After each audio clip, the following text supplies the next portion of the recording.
एक कोई पुष्प भी अर्पण कर दे तो याद रखते हैं, कृतेन एकेन तुष्यति, इतना उपकार का स्मरण रखते हैं। और जो व्यक्ति किए हुए उपकार को भूल जाए, स्मरण न रखे, उपकार का बदला न चुकावे, उसको कृतघ्न कहते हैं। किए हुए को जो भुला दे, उपकार को न स्मरण रखे, उसको कृतघ्नी कहते हैं। पहले तो राम जी ने कहा कि लक्ष्मण जाओ, सुग्रीव से कह दो कि जिस बाण से मैंने बाली का वध किया है, वो बाण भी सुरक्षित रखा है। उस बाण से तो केवल बाली का उद्धार हुआ, इस बाण से तेरे कुल परिवार के सहित तेरा उद्धार होगा।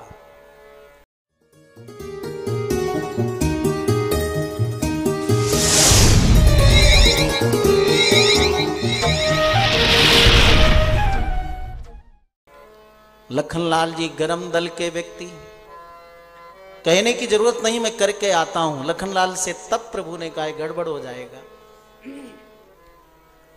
जाकर लखनलाल ये बात राम जी ने कहा कि दुनिया में मैत्री करना सरल है, लेकिन मैत्री का निर्वाह करना कठिन है। 3 कारण से मैत्री खंडित हो जाती है। एक तो अर्थ संबंधा, धन का पवित्र व्यवहार करना चाहिए, लेन देन का, लीपा पोती नहीं, नहीं तो मैत्री खंडित हो जाती है। वाग्वादः, विवाद से भी मैत्री खंडित हो जाती है, इसलिए विवाद से बचना चाहिए। और तीसरा परोक्षे दार भाषणम,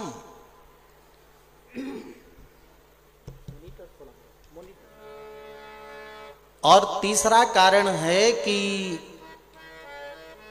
अगर मित्र नहीं है तो उसके घर में बार बार जाना नहीं चाहिए, नहीं तो घर में परिवार रहती है, पत्नी रहती है, कारण भ्रम हो जाए तो भी मैत्री विखंडित हो जाती है।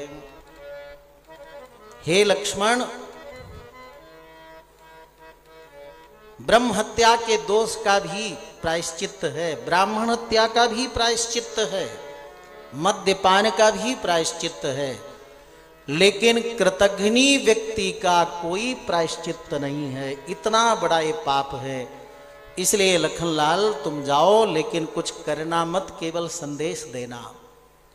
हनुमान जी जानते थे कि विलंब तो हो गया, भूल हो गई बाली सुग्रीव के द्वारा बाली वध के बाद में, इसलिए हनुमान जी ने समझाया कि विलंब मत करिए, सारे बानरों को इकट्ठा कर लीजिए, सामने आप मत जाइएगा, तारा को सामने कर दीजिए। तो लखनलाल जी सामने तारा को देख करके आधा क्रोध तो अपने आप लखनलाल जी का शांत हो गया। और फिर तारा ने बताया कि महाराज ये बड़े बड़े ज्ञानी लोग भी भगवान की माया में ऐसा ऐसा हो गया, तो एक बानर है, सुख पा करके अगर मोह में पड़ गया तो आप इस। लखनलाल जी शांत हुए और इधर प्रभु राम के पास आए, विलंब के लिए क्षमा मांगे। अस्तु, एक जो विषय हम बताना चाहते थे कि बाली का वध प्रभु राम ने छिप करके क्यों किया।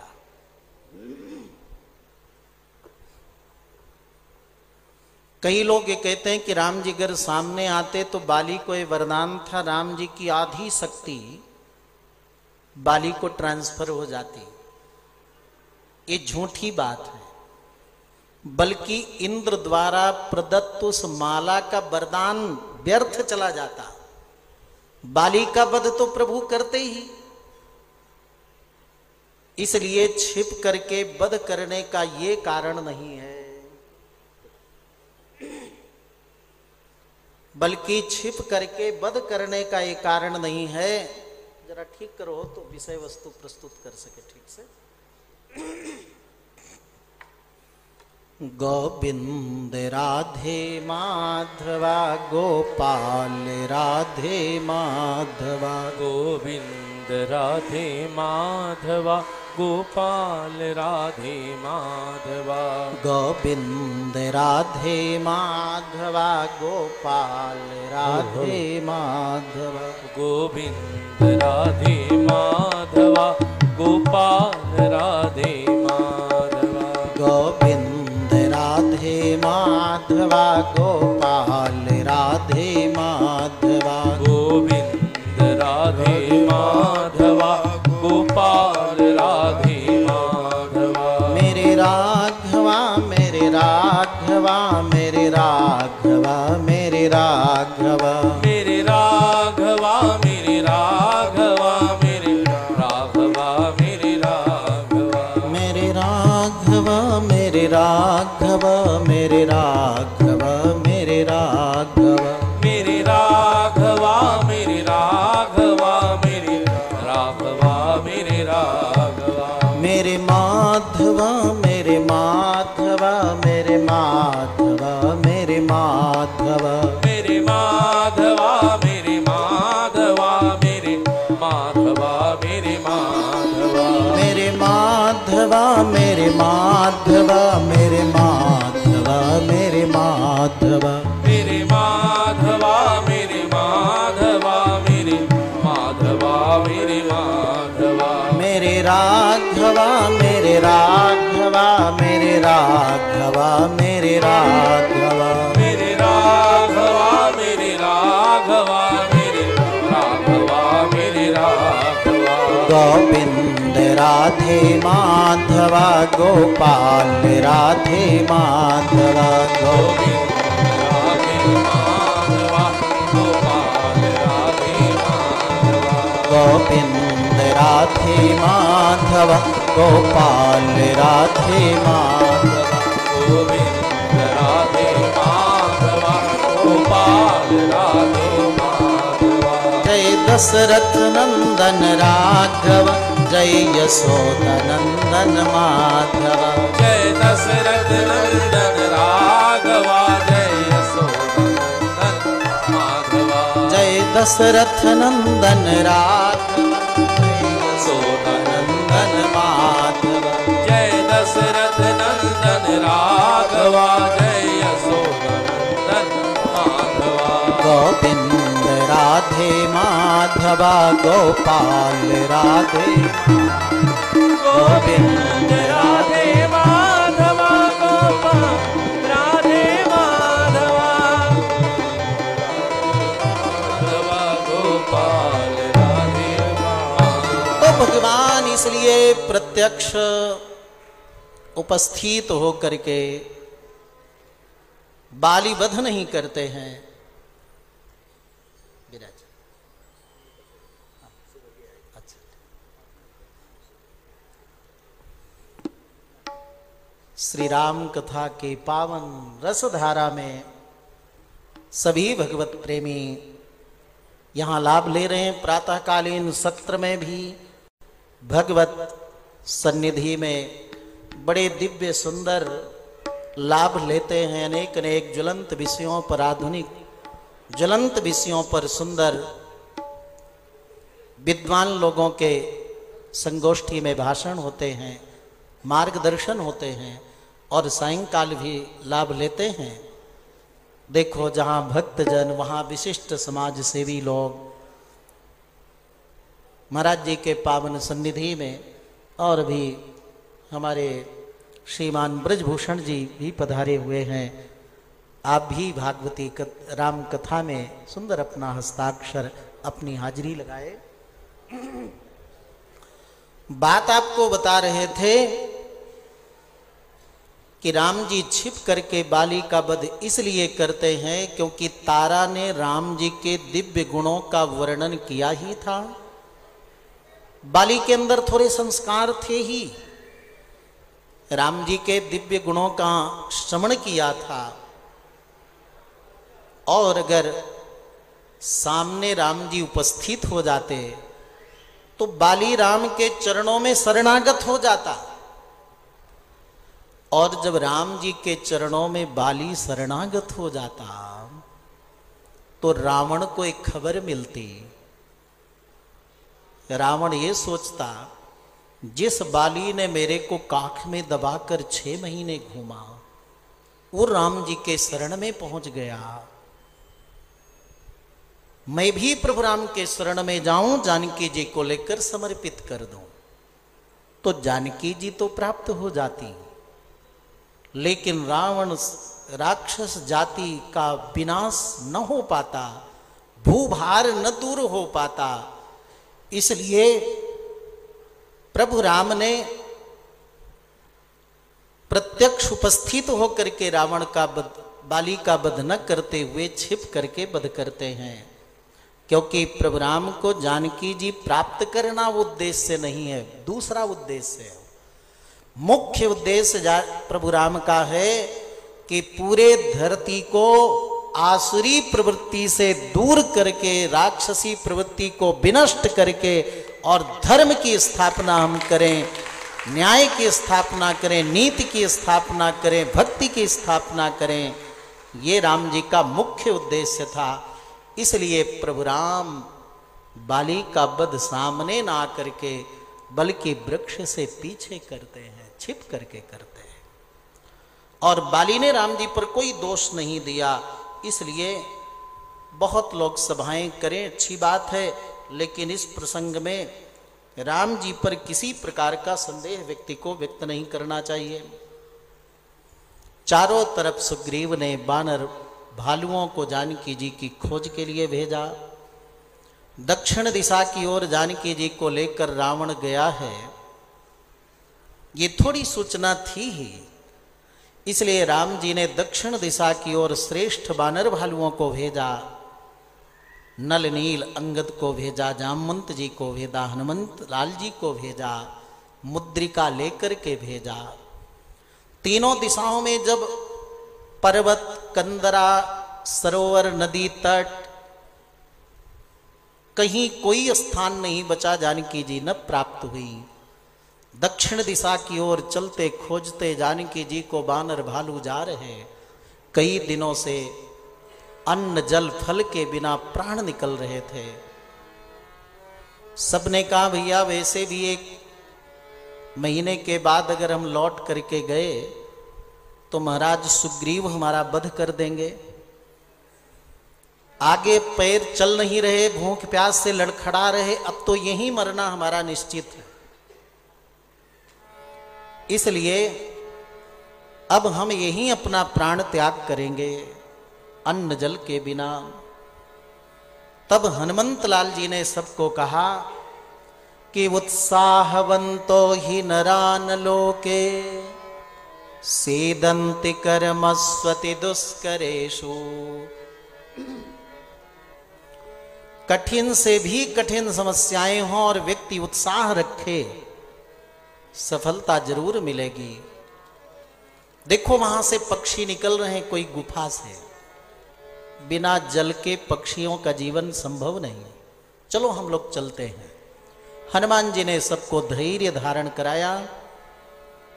जैसे गुफा में प्रवेश किए तो बढ़िया निर्मल जल, मधुमक्खी के लगे छत्ते, फलों के गुच्छे, भूखे प्यासे बानर भालू सब टूट पड़े जल पीने, फल खाने के लिए। जामवंत जी ने कहा ना ना, किसी तपस्वी का आश्रम है, बिना आज्ञा लिए अगर जल फल ग्रहण करोगे तो मृत हो जाओगे, आज्ञा लेकर के तब जल फल ग्रहण करो। इसीलिए कहते हैं न सा सभा यत्र न संति वृद्धाः। वृद्ध जनों का अनुभव और युवा जनों का ऊर्जा, ये दोनों एक साथ हो जाए, मिल जाए तो निश्चित लोक कल्याण, समाज कल्याण होता है। जामवंत जी के कारण सबके प्राणों की रक्षा हुई। देखा तेजस्विनी देवी स्वयं प्रभा बैठी है। हम सब राम के दूत हैं, जानकी जी की खोज में निकले हैं। प्यास भूख से प्राण निकल रहे हैं, आपकी आज्ञा हो तो जल पान कर लें। बिल्कुल ग्रहण करो। सबको खिलाया पिलाया। मुझे वरदान था कि राम भक्त की सेवा करोगे, राम सेवकों की सेवा करोगे तो तुम्हें प्रभु का दर्शन मिलेगा। और आज आप सब राम सेवकों की, राम भक्तों की मैंने सेवा की, अब मुझे निश्चित प्रभु का दर्शन प्राप्त हो जाएगा। स्वयं प्रभा गई, भगवान के दिव्य दर्शन प्राप्त हुए और वे सभी वानर भालू स्वयं प्रभा के संकल्प से गुफा से निकलकर बाहर आए और जैसे आए तो सागर का तट। संपाति ने बड़ी प्रसन्नता व्यक्त की। सब निराश होकर के बोल रहे कि अब एक एक करके भूख प्यास से मरेंगे। आगे समुद्र, पीछे सुग्रीव जी। जानकी जी का बिना पता लगाए लौट कर जाएंगे तो सुग्रीव वध करेंगे। आगे जा नहीं सकते, यहां भूख प्यास से प्राण निकलेगा। पक्षी संपाति ने कहा ये तो प्रभु ने बड़ी कृपा की, एक एक करके मरेंगे और ताजा खाना हमें मिलता जाएगा। सभी बानर भालुओं ने कहा विपत्ति के ऊपर विपत्ति आ गई। जटायु कितना धर्मात्मा पुण्यात्मा था कि प्रभु राम की सेवा में, जानकी की रक्षा में प्राणों की आहुति दे दी। और ये ऐसा पक्षी है जो राम भक्तों को खाने को कह रहा है। जटायु नाम सुनते ही प्रार्थना किया, पूरी घटना बताई गई, जलांजलि दिया और बताया कि रावण के अशोक वाटिका में जानकी जी बैठी हैं, मैं देख रहा, तुम सब नहीं देख सकते क्योंकि गीधई दृष्टि अपार। 100 योजन समुद्र को जो लांघेगा वही जानकी जी का पता लगा पाएगा। सब ने अपने अपने अनुसार अपने अपने बल पराक्रम का परीक्षण किया। किसी ने कहा हम 10 योजन पार जा सकते हैं, किसी ने कहा 20, किसी ने कहा 50, किसी ने कहा 80, किसी ने कहा 90। बोले 90 योजन जो लांघेगा वो भी तो समुद्र में ही गिरेगा, 100 योजन पार तो कर जाऊंगा। अंगद ने कहा लेकिन केवल समुद्र पार नहीं करना, वहां राक्षसों के बीच में जाकर जानकी जी का पता भी लगाना है, सो मुझे संदेह है। हनुमान जी चुपचाप बैठे हैं। उत्तम प्रकृति के जो लोग होते हैं बोलते कम हैं, काम ज्यादा करते हैं। जो श्रेष्ठ जन होते हैं वो दिखावा कम करते हैं, कार्य पहले करते हैं। श्री हनुमंत लाल जी चुपचाप बैठे हुए हैं। सब अपनी अपनी परीक्षा को दे चुके, अपने बल पर उसको आजमा चुके। असल में हनुमान जी को सांप लगा था ना, बचपन में बलवान थे ही। महात्मा लोग समाधि में बैठे होते तो उनको पकड़कर गेंद की तरह उछालते थे। तो एक दिन किसी महात्मा ने शाप दे दिया कि अपना बल पराक्रम भूल जाओ, जब कोई याद दिलाएगा तभी तुम्हें स्मरण आएगा। हनुमान जी बिल्कुल विस्मृत थे। और हमारे भारत देश के लोगों की कुछ आदत भी है, अपनी शक्ति को लोग भूले रहते हैं, संस्कृति को भूले रहते हैं, बहुत जगाना पड़ता है। बोलिए हनुमान जी महाराज की जय। अब कैसे जयकारा लगा रहे हो, हजारों की संख्या में हैं आप और लगता है कि हॉस्पिटल से आए हो। बोलिए हनुमान जी महाराज की जय। फर्क मालूम पड़ा ना, सबके शक्ति है लेकिन छुपी रहती, दबी रहती, कितना जगाना पड़ता है। चाहे इकट्ठा करना हो, चाहे अपने राज राष्ट्र के लिए हो, सत्पुरुषों के लिए हो, सद्धर्म के लिए हो, कितना आपको कोचना पड़ता है। ऐसा न करना पड़े। जैसे जामवंत जी ने निवेदन किया, हनुमंत तुम कैसे मौन बैठे हो, तुम्हारा जन्म ही प्रभु के कार्य के लिए हुआ है। पवन तनय बल पवन समाना, पवन तनय बल पवन समाना, बुद्धि विवेक विज्ञान निधाना,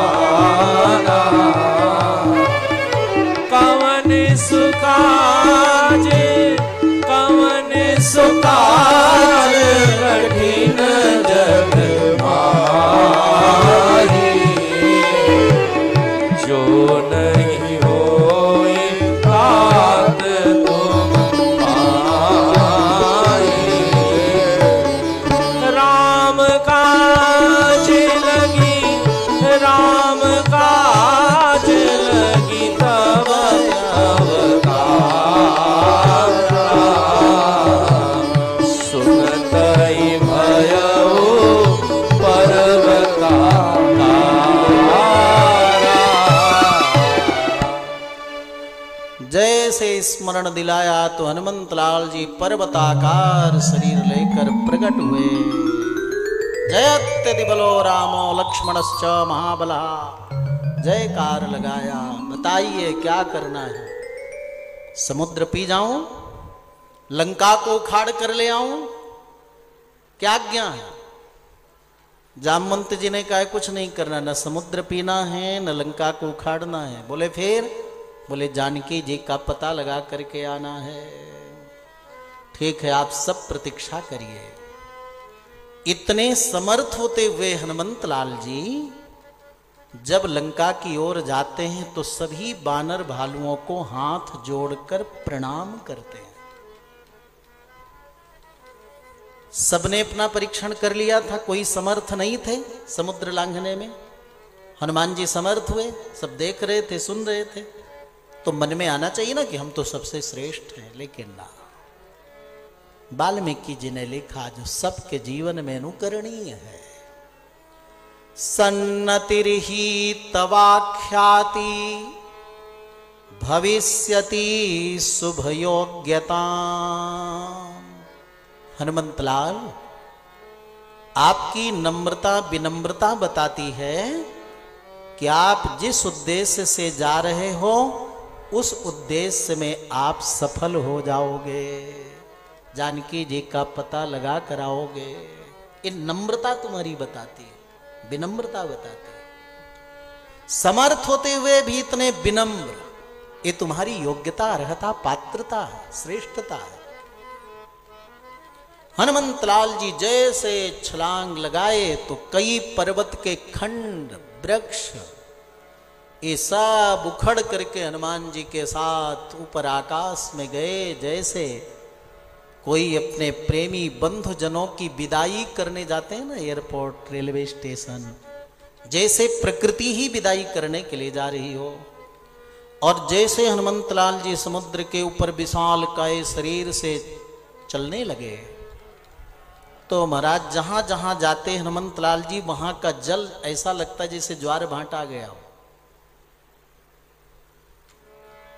देवताओं की मां सुरसाई पहला विघ्न। हनुमंतलाल जी एक साधक हैं, भक्त हैं। हर एक व्यक्ति की साधना में जब भक्ति की खोज करने चलते हैं, जानकी जी भक्ति है ना, और जब भक्ति को पाने, भक्ति को करने, भक्ति के पाने के लिए कोई साधक चलता है तो उसके जीवन में 3 प्रकार का विघ्न आता है। जानकी जी भक्ति रूपा है, हनुमंतलाल जी एक साधक हैं, भक्त हैं। पहला विघ्न मैनाक पर्वत के रूप में आया। पर्वत के रूप में प्रकट होकर मैनाक ने कंदमूल फल देकर के निवेदन किया, सनातन धर्म है कृतम प्रति कर्तव्यम हेस धर्म सनातन। किए हुए के प्रति उपकार करना यही धर्म है। पर्वतों के पंखे होते थे, इंद्र पंखों को काट रहा था क्योंकि पर्वत अपनी इच्छा से किसी गांव के ऊपर बैठ जाते तो सब समाप्त हो जाते थे। सारे पर्वतों के पंख इंद्र ने काट दिए, मेरे काटने के लिए आए तो आपके पिता वायुदेव मेरे को उठाकर समुद्र के अंदर छिपा दिया। बहुत बड़ा उपकार है तुम्हारे पिता वायुदेव का। मैंने उनके उपकार के बदले में कुछ कृतज्ञता नहीं कर पाया। हे वायुनंदन हनुमान, आपकी थोड़ी सेवा कर लूंगा, कंदमूल फल अर्पण कर दूंगा तो आपके पिताजी के प्रति कुछ कृतज्ञता हो जाएगी, इसलिए आप सेवा ग्रहण करिए। हनुमान तेहि परसा कर पुनि कीन्ह प्रणाम, राम काज कीन्हे बिनु मोहि कहाँ विश्राम। कितना सुंदर व्यवहार भी हनुमंतलाल जी से मिलता है ना। आपका पेट भरा हो या शुगर रोग हो, कोई व्यक्ति आपको मीठा दे रहा हो, जल ला रहा हो, नहीं नहीं अभी खा कर आए हैं, अभी नहीं चाहिए, हमें इच्छा नहीं है, ये व्यवहार अच्छा नहीं है। हनुमान जी चाहते तो मना कर देते, नहीं नहीं दूर रहो, लेकिन हनुमान ते ही पर सा स्पर्श कर लिया, प्रणाम कर लिया। जब तक प्रभु का कार्य न कर लो तब तक मुझे विश्राम नहीं, आराम नहीं, जलपान नहीं, फलाहार नहीं, भोजन नहीं, कुछ नहीं। ठीक है, हम आपका स्वीकार कर लिया। साधक के जीवन में धन, वैभव, पद, प्रतिष्ठा, सुख, समृद्धि आवे तो उसके बीच में रहते हुए भी, स्वीकार करते हुए भी, उसमें बिना लिप्त हुए भक्ति की खोज के लिए आगे बढ़ना चाहिए, जैसे हनुमंत लाल जी ने किया। और दूसरा विघ्न आता है श्री हनुमंत लाल जी के सामने सुरसा का। राजसी गुणी, एक तो सात्विक गुण का विघ्न है, सात्विक गुण का विघ्न है धन, वैभव, सुख, सुविधाएं। उसके बीच में रहकर प्रभु को भजो, याद करो, प्रभु की भक्ति मत त्यागो, भक्ति के लिए अग्रसर रहो। और रजोगुणी विघ्न के प्रति कैसा भाव होना चाहिए हमारा, जैसे हनुमंत लाल जी का। सुरसा ने कहा तुम मेरे आहार हो, मुख बढ़ाता बढ़ाता बढ़ा, बहुत बड़ा। हनुमान जी अंदर गए, बाहर निकलकर प्रणाम किया, आपका आहार बन तो गया। रजोगुणी विघ्न में आप बुद्धि का प्रयोग करिए, दक्षता का प्रयोग करिए, अपनी मति का प्रयोग करिए, तभी रजोगुणी विघ्न से आप पार पा सकते हैं, अपने लक्ष्य को पूरा कर सकते हैं। सुरसा ने कहा कि हनुमान, तुम जैसे जिस व्यक्ति के अंदर बुद्धि, प्रतिभा, दक्षता और धैर्य, ये चार गुण रहते हैं, वो दुनिया के कठिन से कठिन लक्ष्य को भी पूरा कर लेता है। तुम निश्चित लंका में जाकर जानकी जी का पता लगाकर वापस आ जाओगे, ये मैं तुम्हें मोहर लगाती हूं, प्रमाणित करती हूं। सुरसा तृष्णा का रूप है, और तृष्णा का कोई अंत नहीं होता ना। अगर आपकी तृष्णा में, देखो धन कमाना पाप नहीं, लेकिन धन कमा करके उसका दुरुपयोग करना, राज राष्ट्र के विरुद्ध में, मानव जाति के विरुद्ध में उसका उपयोग करना, षड्यंत्र में प्रयोग करना, वो दोष है, वो पाप है। लेकिन उसी धन को अपनी सुख सुविधाओं के लिए, राज राष्ट्र के लिए, दीनहीन जनों के लिए, आवश्यकता जिसकी है उसके लिए उपयोग करो, तो धन आपके लिए मंगलकारी हो जाता है। और केवल धन कमाओगे तो आपकी पीढ़ी क्या करेगी मालूम है? बजा पाओगे? बजाओ जरा। चाह पैसे से पैसे में आने लगी, चाह पैसे से रुपया कमाने लगी, चाह रुपयों पे रुपया कमाने लगी, चाह रुपयों से बंगला बनाने लगी, चाह बंगले पे गाड़ी घुमाने लगी, चाह गाड़ी से होटल में जाने लगी, चाह होटल में बोतल खुलाने लगी। अगर धन कमाने की तृष्णा है और ये भाव रहे कि गोरक्ष पीठ में जब दो पुण्यात्माओं की पुण्य स्मृति आएगी तो हम भी यजमान बनकर सेठ जी की तरह आनंद अनुभव करेंगे, तब तो महाराज यजमानों की तरह आपके द्रव्य का सदुपयोग हो जाएगा। और केवल धन कमाओगे तो चाह होटल में बोतल खुलाने लगी, आने वाली पीढ़ी ऐसे करेगी। इसलिए तृष्णा सुरसा है, हनुमान जी एक साधक हैं, इसलिए तृष्णा के मुख से निकल करके बाहर आ गए। तीसरा विघ्न है तमोगुणी। सिंहिका, जीवित राडार लगा रखा था रावण अपनी लंका की सुरक्षा में। जैसे देश के चारों तरफ राडार लगे रहते हैं ना, किसी पड़ोसी देश का विमान आवे तो वहां मार कर गिरा दिया जाए, वैसे जीवंत राडार थी लंका की रक्षा में। सिंहिका आदि कितने, लंकिनी आदि भी उसी में। जैसे हनुमान जी आकाश मार्ग से जा रहे थे, पकड़कर छाया को खींचने लगी, समुद्र में डुबाने। हनुमान जी ने कहा तमोगुणी विघ्न से शांति से नहीं निपटा जाएगा। तमोगुण का ही तो स्वरूप है ना आतंकवाद आदि, इसलिए इनसे सौम्यता से नहीं बल्कि हनुमान जी ने एक घूंसा का प्रहार किया, जल के अंदर समुद्र में समा गई और हनुमंत लाल जी आगे बढ़ गए। बोलिए हनुमान जी महाराज की जय। जब लंका में हनुमान जी पहुंचे, कितने बुद्धिमान है ना, इसीलिए तो इसका नाम सुंदरकांड है। हनुमान जी सोचते हैं ना विनश्येद कथम कार्यम, मैं अपने को बहुत बुद्धिमान, पंडित, ज्ञानी, बलवान, पराक्रमी समझकर बिना सोचे समझे सीधे लंका में प्रवेश कर जाऊं, पकड़ जाऊं, स्वामी का कार्य बिगड़ जाए तो सब गड़बड़ हो जाएगा। इसलिए मुझे बहुत विवेकपूर्वक कार्य करना चाहिए। कई बार दूत और मंत्री दंभ के कारण बना बनाया काम अपने स्वामी का बिगाड़ देते हैं, सो मुझे नहीं करना। हनुमान जी इसी बात पर बहुत विचार करते हैं कि मैं लंका में कब प्रवेश करूं, कितने टाइम प्रवेश करूं और क्या रूप बना करके प्रवेश करूं। दिन में प्रवेश करूं तो लोग जान जाएंगे, रात्रि में प्रवेश करूं तो भी राक्षस जान जाएंगे। निर्णय किया कि सायंकाल प्रवेश करूंगा। जब ड्यूटी होती है ना,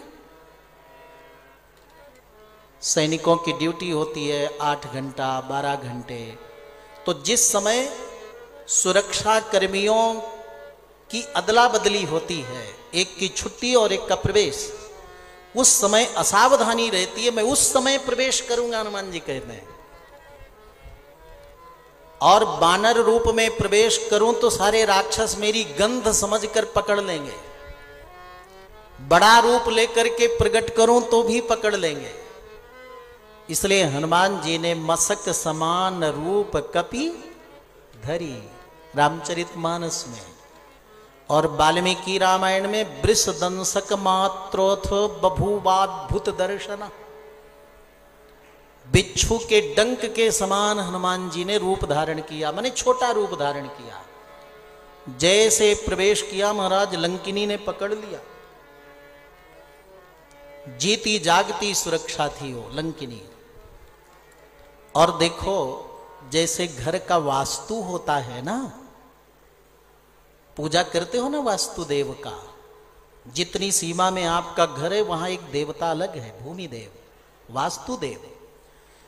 उसी प्रकार से संपूर्ण राष्ट्र का भी एक चेतना होती है, और उस चेतना का ही नाम भारत माता की जय। भारत माता की जय।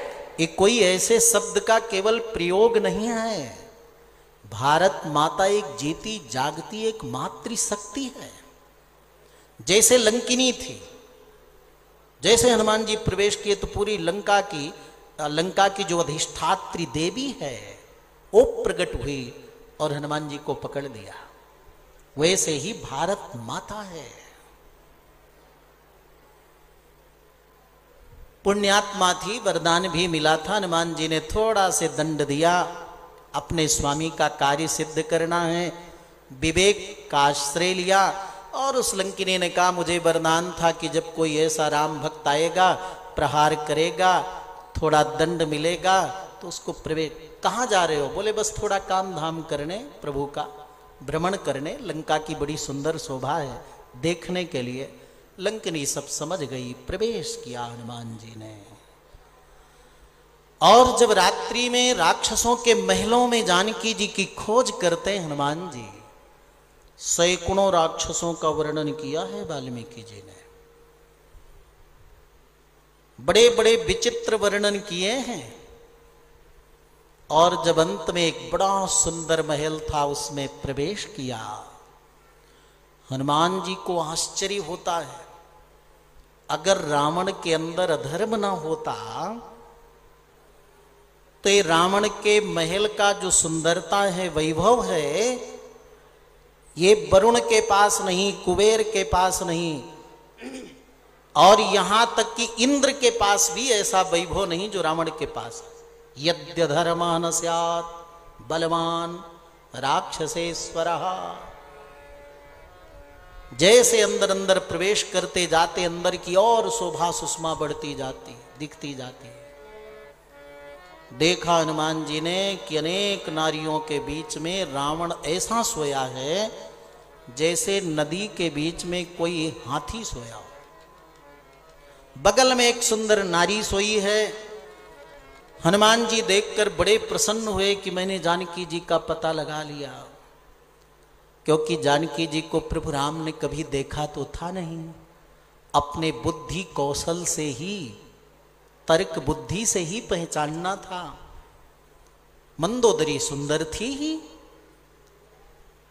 हनुमान जी इतने प्रसन्न हुए, उनकी प्रसन्नता वाल्मीकि जी लिखते हैं, आस्फोटयामास चुचुम्ब पुच्छम ननंद चिक्रीड जगौ जगाम स्तंभानरोहन्निपपात भूमौ निदर्शयन् स्वाम प्रकृतिम कपीना। इतने प्रसन्न हुए हनुमान जी, ओहो मैंने जानकी जी का पता लगा लिया। अपनी प्रसन्नता अनुभव करने लगे। खंभा था, उसी में चढ़ते नीचे उतरते, पूंछ पटकते, किलकारी मारते, दांत दिखाते। जो एक बानर प्रसन्न होता है ना, तो ऐसा कर हनुमान जी ऐसे प्रसन्नता व्यक्त करने लगे। फिर मन में तर्क किया, नहीं नहीं नहीं,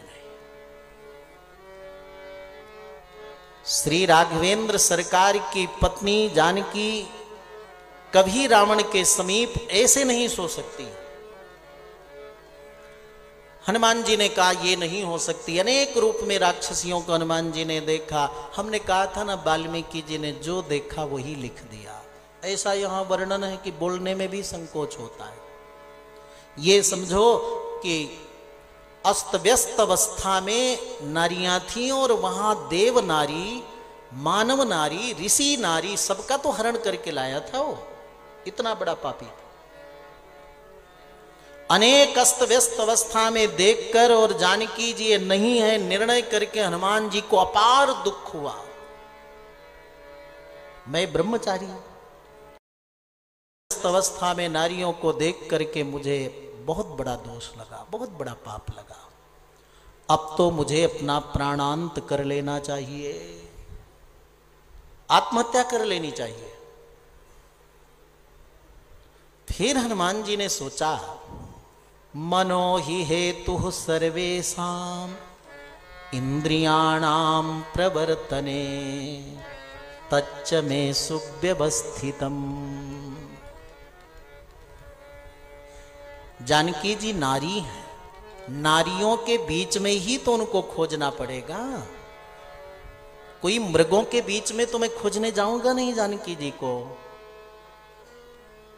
जानकी जी की खोज करते हुए अनेक नारियों को अस्त व्यस्त अवस्था में देखा मैं, सच है, लेकिन मनो ही हेतु सर्वेषां इंद्रियाणां प्रवर्तने। ज्ञान का जो द्वार है वो मन है। अगर आप समझ सकें तो एक अध्यात्म की बात यह है कि 10 इंद्रियां हैं और 5 ज्ञानेंद्रियां हैं 10 इंद्रियों में, यानी आंख, कान, नासिका, जीभ, स्पर्श। मन एक है। जैसे आप आंख से देख रहे हो, कान से सुन रहे हो,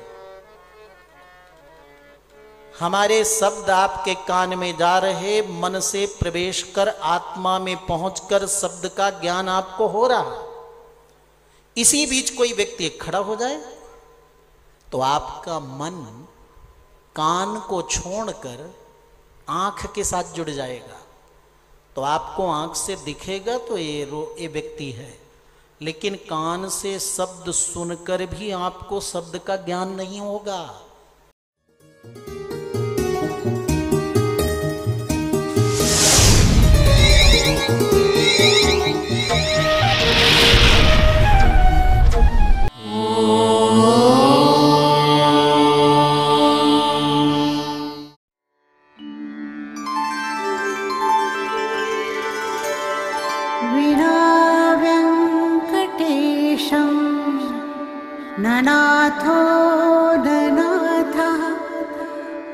सदा वेङ्कटेशं स्मरामि स्मरामि। हरे वेङ्कटेश प्रसीद प्रसीद। प्रियं वेङ्कटेश प्रयच्छ प्रयच्छ।